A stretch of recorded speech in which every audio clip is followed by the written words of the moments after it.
3 نبیوں کا ذکر ایسا ہے کہ جنہوں نے جیسے ہی پکارا اللہ نے فوراً ان کی دعا قبول کی. ایک ایوب علیہ السلام. تینوں کے جملے سن لیجیے, تینوں کے جملے. ایوب علیہ السلام کو آزمائش میں مبتلا کیا گیا تو سخت بیمار ہوئے تھے. انشاءاللہ وہ 23ویں پارے میں ان کا تفصیلی ذکر آئے گا. بہت سخت آزمائش میں مبتلا تھے, جسم پورا بیمار. اس وقت انہوں نے جب ان کی زبان کٹ گئی تھی تو یہ جملہ کہا تھا, وَأَيُّوبَ إِذْ نَادَىٰ رَبَّهُ أَنِّي مَسَّنِيَ الضُّرُّ وَأَنْتَ أَرْحَمُ الرَّاحِمِينَ وَأَنْتَ أَرْحَمُ الرَّاحِمِينَ. اے مولا تکلیف تو مجھے پہنچی ہے لیکن تو ارحم الراحمین ہے, تو سب سے زیادہ رحم کرنے والا. اس کے فوراً بعد اللہ فرماتا ہے فَاسْتَجَبْنَا لَهُ فَكَشَفْنَا مَا بِهِ مِن ضُرٍّ. ہم نے ایوب کی دعا سن لی اور جو انہیں تکلیف تھی فوراً اس کو ہم نے دور کر دیا. یہ ایوب علیہ السلام کی سن لی. ادھر یونس علیہ السلام کی سن لی. یونس علیہ السلام کا جملہ کیا تھا؟ لا الہ الا انت سبحانک انی کنت من الظالمین. اس کو اسم اعظم بھی کہا گیا ہے. بہت تیز دعائیں قبول ہوتی. تیسرے نبی کا ذکر ہے حضرت زکریا علیہ السلام. اولاد نہیں تھی, بڑھاپا آ گیا تھا, تب انہوں نے یہ کہا تھا ربی لا تذرنی فردا وانت خیر الوارثین. اے میرے رب مجھے تنہا مت چھوڑ, مجھے اکیلا مت رکھ, تو بہترین, تو خیر الوارثین ہے, بہتر وارث دینے والا ہے, سب کا بہترین وارث تو ہی ہے. تو یہ دعا حضرت زکریا علیہ السلام کی اللہ کو پسند آئی. اے اللہ مجھے اکیلا مت چھوڑ, تو خیر الوارثین ہے. اللہ فرماتا ہے فاستجبنا له ووهبنا له یحییٰ. ہم نے زکریا کی دعا سن لی اور فوراً ان کو یحییٰ علیہ السلام کی شکل میں بیٹا عطا کیا. 3 دعائیں میں نے آج آپ کو بتائی ہیں, ایک ایوب علیہ السلام کی, ایک یونس علیہ السلام کی, ایک زکریا علیہ السلام کی. ایوب علیہ السلام نے بیماری میں دعا کی, یونس علیہ السلام نے اندھیریوں میں دعا کی, زکریا علیہ السلام نے بے اولاد ہونے پر دعا کی. یہ تینوں معاملات ہماری زندگیوں میں آتے ہیں. کوئی بے اولاد ہے, کوئی پریشان حال ہے اور کوئی بیمار ہے. یہ 3 دعائیں یاد رکھیں. اللہ نے فوراً ان آیتوں کے بارے میں فرمایا, ان کی آیتوں کے بعد فرمایا, ہم نے فوراً قبول کیا ان کی باتوں کو, فوراً قبول کیا. یقیناً اللہ تبارک و تعالیٰ آج بھی قبول کرنے والا ہے. اور ایک آیت اللہ تعالیٰ نے اس بارے میں ارشاد فرمائی. مولا کریم فرماتا ہے کہ یہ سب نبیوں کے ذکر کے بعد یہ سورہ جہاں ختم ہونے کو آیا, آخر میں جہاں سورہ ختم ہونے کو آیا, اخیر سورے میں رب تبارک و تعالیٰ آخری نبی کے بارے میں فرماتا ہے وَمَا أَرْسَلْنَاكَ إِلَّا رَحْمَةً لِّلْعَالَمِينَ. محبوب ہم نے آپ کو سارے جہانوں کی رحمت بنا کر بھیجا ہے, رحمت بنا کر بھیجا ہے. رحمت کا مطلب کیا ہے؟ رحمت جس کے ذریعے سے خوشیاں ملے, جس کے ذریعے سے مشکلات حل ہوں, جس کے ذریعے سے اللہ تعالیٰ تمہاری مصیبتوں کو دور کرے, وہ رحمت ہے. ماں بیٹے کے لیے رحمت ہے, باپ بیٹے کے لیے رحمت ہے, یہ سب رحمتیں ہیں. اور اللہ تعالیٰ کی سب سے بڑی رحمت اس دنیا میں کوئی ہے تو وہ محمد الرسول اللہ کی ذات صلی اللہ علیہ وسلم. وہ سب کے لیے رحمت ہے, وہ سب کے لیے رحمت ہے. حتیٰ کہ آپ کو میں بتاؤں زمین و آسمان اس بارے میں لڑائیاں کرتے ہیں. زمین اور آسمان, اعلیٰ حضرت نے اس کو اپنے نعت میں لکھا ہے خم ہو گئی پشت فلک استان زمین سے. یعنی آسمان بہت اپنی ڈینگے یعنی اپنی بڑائیاں بتا رہا تھا کہ مجھ میں چاند ہے, مجھ میں ستارے ہیں, مجھ میں سورج ہے, یہ سارے بڑے بڑے سٹارز آسمان اپنے اندر رکھتا ہے.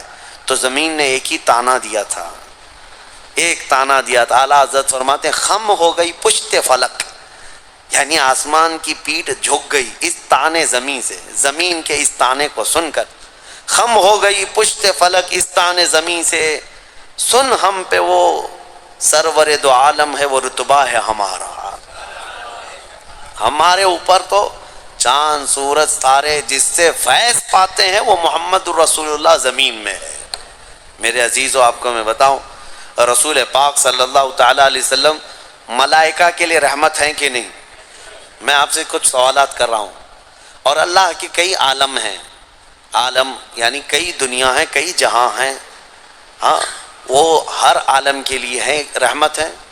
وہ ملائکہ کے لیے رحمت ہیں, جنات کے لیے رحمت ہیں، نباتات کے لیے رحمت ہیں، جتنے اللہ تعالیٰ کی مخلوقات ہیں سب کے لیے کیا ہے میرے مصطفیٰ؟ رحمت ہیں۔ شاعر نے بڑے اچھے انداز میں کہا ہے وہ ہر عالم کی رحمت ہیں، کسی عالم میں رہ جاتے یہ ان کی مہربانی ہے کہ یہ عالم پسند آیا، یہ ان کی مہربانی ہے کہ یہ عالم پسند آیا۔ میرے عزیزو یہ قربان جاؤ میرے مصطفیٰ کریم کے اس روئے زمین پر کہ آقا ہمارے درمیان میں ہے، ورنہ وہ ملائے اعلیٰ میں رہتے، وہ فرشتوں کے درمیان رہتے، وہ جنتی حوروں کے درمیان رہتے، لیکن مولا رسول کریم صلی اللہ تعالیٰ علیہ وسلم کو ہمارے درمیان میں رکھا، یہ حضور کی اپنی پسند تھی اپنی امت کے ساتھ رہنے۔ اور یہ بھی میں آپ کو بتا دوں قیامت کے دن کیا میرے نبی صلی اللہ تعالیٰ علیہ وسلم پچھلی امتوں کے لیے رحمت نہیں ہوں گے؟ آدم علیہ السلام سے لے کر عیسیٰ علیہ السلام تک کے ہر امتی کے لیے حضور رحمت ہے، سب کے لیے رحمت ہے، سب کا حساب حضور کی شفاعت کے بعد ہونا ہے۔ لیکن اس کے باوجود میرے آقا صلی اللہ علیہ وسلم قیامت کے دن اگر کہیں نظر آئیں گے تو وہ اپنے امتیوں کے بیچ میں نظر آئیں گے، ہمارے درمیان نظر آئیں گے۔ لوگ نبی پاک صلی اللہ تعالیٰ علیہ وسلم کے ارد گرد ہوں گے۔ عزیزان گرامی وقار، اب یہاں پر ایک بات میں عرض کرتا ہوں، آپ خود سمجھ جائیں گے۔ 11ویں پارے میں یہ آیت گزر چکی ہے، میں ترجمہ بتاتا ہوں اور کس کی طرف اشارہ ہے آپ خود سمجھ لیں گے، پڑھے لکھے لوگ ہیں۔ اللہ فرماتا ہے قل بفضل اللہ وبرحمتہ فبذلک فلیفرحوا۔ یہ آیت کا ایک حصہ میں نے تلاوت کیا۔ اے محبوب آپ فرما دیں، آیت کا ترجمہ میں کر رہا ہوں، آپ فرما دیں کہ جب اللہ کا فضل تمہیں ملے، لوگوں کو اللہ کا فضل ملے یا اللہ کی رحمت آئے تو خوب خوشیاں مناؤ۔ اللہ نے کیا فرمایا؟ جب اللہ کی رحمت تمہیں مل جائے تو خوب خوشیاں منائے۔ سنی ہو سمجھ گئے؟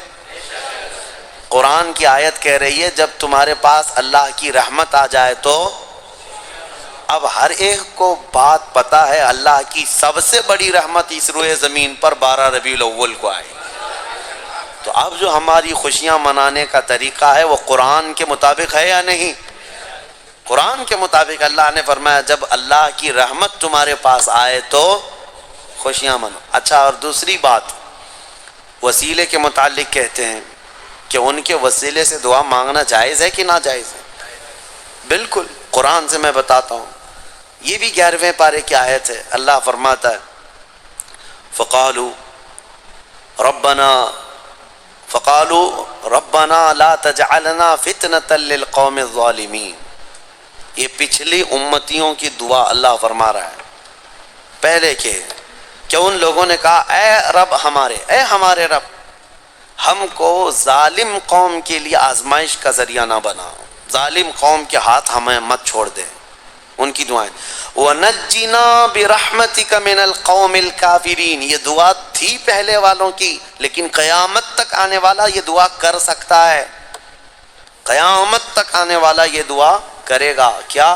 وَنَجِّنَا بِرَحْمَتِكَ مِنَ الْقَوْمِ الْكَافِرِينَ، اے ہمارے رب اپنے رحمت کے وسیلے سے، اپنی رحمت کے وسیلے سے ہم کو کافروں سے نجات دے دے، اپنی رحمت کے وسیلے۔ اور رحمت کون ہے؟ قرآن میں لفظ آیا ہے وَنَجِّنَا بِرَحْمَتِكَ، تیری رحمت کے صدقے، تیری رحمت کے وسیلے سے ہمیں کافروں سے نجات دے دے۔ قرآن میں خود اللہ نے سکھایا اور خود فرماتا ہے وَمَا أَرْسَلْنَاكَ إِلَّا رحمت للعالمین، محبوب آپ تو پوری دنیا بلکہ سارے جہانوں کے لیے رحمت ہے، تو رحمت کا وسیلہ لے کر دعا کرنا قرآن کا حکم ہے۔ بہرحال نبی پاک صلی اللہ تعالیٰ علیہ وسلم رحمت للعالمین ہیں، جو نہ سمجھ سکے وہ اس کی خام خیالی ہے، بد نصیبی ہے، لیکن الحمدللہ میرے مصطفیٰ اس روئے زمین کے لیے بھی رحمت ہیں اور قیامت کے دن کے لیے بھی ہمارے لیے رحمت ہے۔ اللہ کریم میرے مصطفیٰ کی عاشقوں کی جماعت میں زندہ رکھے اور ان کے سچے عاشقوں میں ہی ہماری موت عطا فرمائے۔ سورہ حج کا بھی تذکرہ آیا ہے کل کی سورہ میں، جیسے سورہ کہف سورہ طٰہٰ اور سورہ کہف وغیرہ جو ہم نے تلاوت کی تھی، اس میں بہت ساری چیزیں، کئی لوگوں نے ہم سے سوال کیا ذوالقرنین کون تھے، کیونکہ یہ سوال یہودیوں نے حضور سے کیا تھا، اور پھر دیگر کچھ چیزیں. دیکھیں میں آپ کو ایک بات بتا دوں، یہاں مختصر سا وقت ہے، تھکے ہوئے لوگ ہیں، تراویح کافی 1.5 گھنٹے تک 2 گھنٹے تک پڑھتے ہیں، پھر میں آپ کو اتنی دیر تک پکاتا رہوں، یہ بھی مناسب نہیں ہے. میں یہ چاہتا ہوں کہ مختصر انداز میں آپ کو جو اہم پیغامات ہیں وہ مل جائیں. پوری تفسیر سننا ہے تو پھر تفسیر آپ کو پڑھنا بھی چاہیے. میں پوری تفسیر تھوڑی نہ بیان کر رہا ہوں. اور آپ کو پتہ ہوگا ہم تفسیر کر رہے تھے، تقریباً 7 سال میں نے تفسیر کیا الحمدللہ. 7 سال میں صرف ہمارے 5 پارے ہوئے تھے. قرآن کی تفسیر کے 5 پارے بھی میں نے پورے مکمل نہیں کیے. 5 پارے آخر تک پہنچا تھا، جس کے لیے ہمیں 7 سال لگ گئے تھے، بلکہ اس سے زیادہ ہی لگ گئے تھے. تو آپ اندازہ کریں کیا میں یہ 30 دنوں کے اندر پورے قرآن کی تفسیر کر سکوں گا؟ بس پورے پارے کے اندر جو اہم پیغام ہوتا ہے، کوئی اہم واقعہ ہوتا ہے، وہ عبرت کے لیے آپ کے سامنے رکھ دیا جاتا ہے. اللہ تعالیٰ انہی پیغامات